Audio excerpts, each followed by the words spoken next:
cell phones. We've been talking about various electronic devices.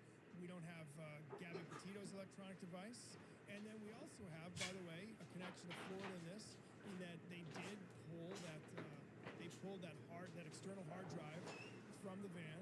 Did they find something on the external hard drive to get an arrest warrant?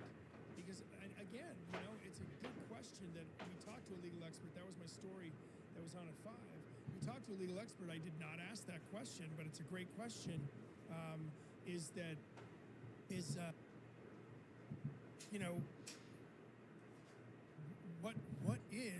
What could this possibly mean, and how do you even come up with this sort of charge? Where does the information come up with this sort of charge? And then what we talked about earlier, what pushes someone from person of interest to suspect? He's not a suspect in a homicide. He is a suspect in this charge, which does not roll off the tongue. So I got to look at it again. It is use of unauthorized access devices is what it is. So what was he he was using a device he was unauthorized to use. What would that be? Could it be Gabby's phone? Could it be Gabby's laptop? Hold on, though. If my wife is in the kitchen and she's cooking, and I grab her phone and I send a text to my mother-in-law, and I use her phone, right? I better hope. Let's hope that's not a federal arrest warrant type of crime. If you take someone's phone and you send a text message to, again, this is now for Brian Laundrie. Now, if he sends, if we have to stay rooted in reality, if Brian Laundrie sends those final text messages from Gabby Petito's device. Is that a crime? Let me just read this. Okay, so access device is defined. Instead of using the term credit card or debit card instrument, the term access device is used. This seems to be then more about credit cards, credit card instruments, and then in quotes, card, plate, account number, electronic serial number, mobile identification number, personal identification number, or other telecommunications service equipment. The word equipment is in there, or instrument identifier, or other means of account access that can be used. Oh wow! Look at this. Hold on. Robert, what am I looking at? This is the indictment. Oh, we have the indictment now. So this is the indictment. That's it. Just came in a moment ago, and I'm going to read the indictment. I think everybody here deserves to have this read word for word.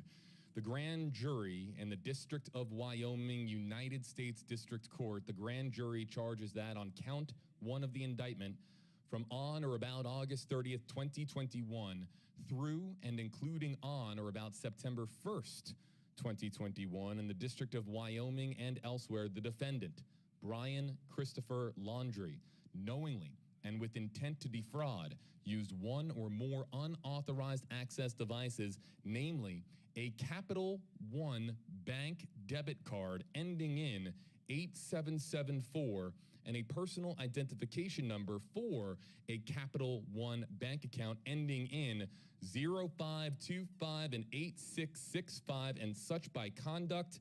And by such conduct, obtained things of value aggregating to $1,000 or more during that period, which affected interstate commerce in violation of, and then the code that is in violation of, and it is signed by the foreperson and the acting U.S. attorney.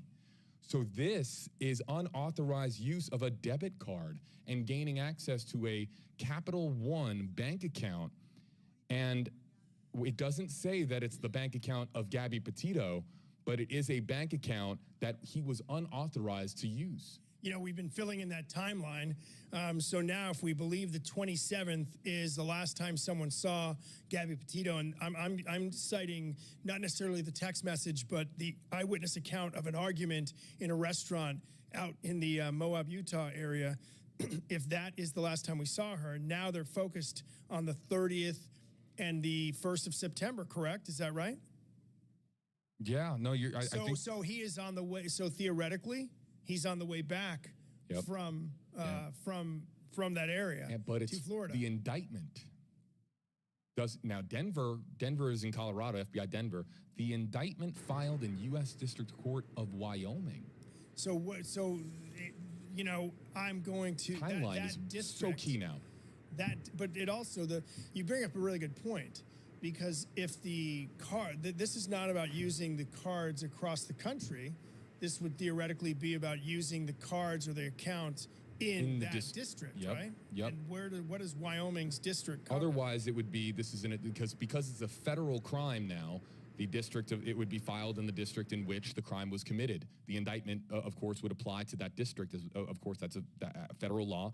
But now the grand jury charging this now in these accounts, and it appears now it's 2 accounts. Let's also point that out: a debit card, but accessing 2 accounts, very likely to be a checking and a savings account. The District of Wyoming covers just Wyoming, all the counties in the state of Wyoming. So is this something that was purchased? This is obviously something purchased in Wyoming, using something that was allegedly not his and without the permission of the owner of that particular credit card, right? Now, we don't know that, right, and the owner... and by the way, $1,000? $1,000? What's that mean? That's, and I hate speculation, but there's been, the rumor mill has been, and it's gonna just be fed by this. We don't know the answer, but there's that whole vine where we talk about Petito supposedly flying home from Wyoming and then going back to get the van. That was that's out there. And $1,000, what are you spending $1,000 on? I don't even want to speculate. May swirl, don't right? want to speculate. That's not a tank of gas. No, it is not. It's not a tank of gas and food to get home. Probably. Right? I would imagine filling up that Ford white van, $50 to $100. $50. Filling it up. So one tank. No, probably not $50. Probably somewhere closer to $75 to $100. Close to $1,000, and it's all in Wyoming. What was allegedly purchased illegally in Wyoming? And also, too, we don't know now. Let me read this again. Let's all be very, very responsible here in the wording of this indictment. And by such conduct obtained things of value, aggregating to $1,000 or more during the period of August 30th to September 1st. So this is a 2-day period where the indictment states that the defendant here, Brian Christopher Laundrie, made purchases, obtained things of value aggregating to $1,000 or more. So what that means is purchasing more. It wasn't a single thing that was purchased. Things of value that aggregate, lead, the summation more than $1,000. We also know from the release from the FBI that this was about following the death of Gabby Petito, right? This happened following the death of Gabby Petito, and we know what the dates on there are: the 29th and the 30th, right? So does that sort of narrows down when they suspect Gabby Petito was killed. And this news release that we have from Wednesday, actually, but I'm just referring to some dates.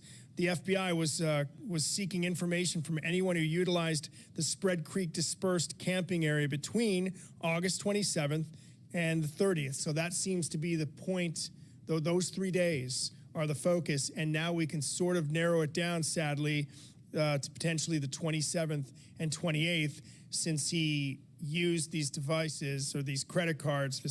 He got this money 29th and 30th, correct? That's what it says? No, the 30th and 1st. 30th and 1st.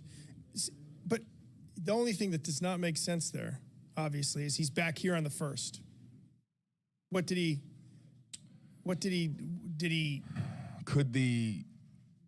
Could the crimes have occurred? Could the crimes have occurred across state lines in multiple jurisdictions, and it's being handled by the District of Wyoming as far as the indictment? I don't know the answer to that. That's the question. It's a fundamental question. My guess is no, but I don't. You don't know, right? Did it start there? I don't know. Is there any attachment to Gabby Petito's autopsy? Well, no. We can't say that this was filed in the U.S. District Court, District of Wyoming, because of Gabby Petito, because there's nothing. That's a good point, man. Names Gabby. He is not a suspect in a homicide at this point. He's still a person of interest in the homicide. He is I'm going to say he seems to be a suspect in a case of using someone else's debit card. Yeah. That's what it means. So let's tell you what this really means. What this means, and Walt brought it up about 15 minutes ago, and I'll reiterate here what he said. when they now, let's stay positive, right? Let's stay positive. When Brian Laundrie is found, okay, they can slap handcuffs on him immediately. This isn't, we were playing around with the scenario a couple days ago about how because he was a person of interest, if they found him, they're like, you know, and they find him, he's a missing persons case. You find Brian Laundrie wandering around in the Florida wilderness. It's like, hi, Brian, I'm Officer so-and-so. You are the subject of a missing persons case. Please come with us. We'd like to take you home to your parents who filed a missing persons report here in Florida, and we've been asked to take you home. And then, of course, he can say, no, I'm an adult. I'm on a hiking trip. Just they can bring him in because they got a call in the wilderness and stare at the stars at night. I don't want to go home. I'm a 23-year-old adult. Please leave me be. And there's nothing legally that they can do to say, not so fast. Here's our handcuffs. We're going to no. Now what this indictment means is the moment that Brian Laundrie is found, police can, of course, move in on him, slap handcuffs on him, and arrest him on a federal arrest warrant. Now, it's not the charge that people want. It has no mention of Gabby Petito here. It is not connected to the homicide investigation that is underway in Northwest Wyoming, but it at least gets Brian Laundrie, of course, if he is found, it gets Brian Laundrie into a police department on the charge of a crime, and then they can proceed from there. Well, and it would also theoretically, if they get him, they could hold him. Yes. Right? Yes, they can hold him. For only a certain period of time. I'm not sure what you're setting the bail at for something like this. In handcuffs. But you now theoretically could hold him for a little bit at least. All of it on WFLA.com, the He's WFLA app, wherever you're joining us from here. JB Buno, 8 on your side, senior investigator Walt Buteau joining us here, everybody.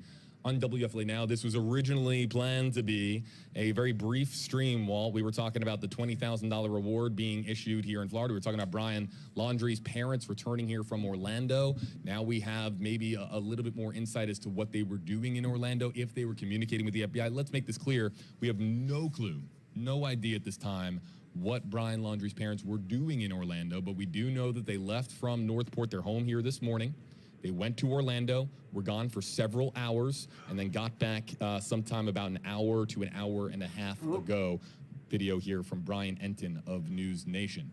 So we'll continue to break down here the very latest. I'm going to ask all of our commenters here to start filing in your hashtag HeyJB, hashtag HeyWalt comments and questions here in the Facebook Live comment section. We had comments in the queue, but now those comments are dated. There's a new subject matter at hand here, a federal arrest warrant being issued. I'm going to start to bring up the comment section here, Walt. And what I'd like, just give me a moment here to kind of go through these comments here on Facebook and on YouTube. But what do you think the public response is going to be to this latest development now that, again, the charge is a federal arrest warrant for use of unauthorized access devices connected to a Capital One Bank debit card ending in 8774 and 2 Capital One Bank accounts and, with other, digits here? I think the public's response is going to be, what? I think that's going to start it, and then they're going to add, there's going to be a why. Why do it this way? And I think the answer would be they don't have the evidence yet to charge him with anything more than this. And we know it's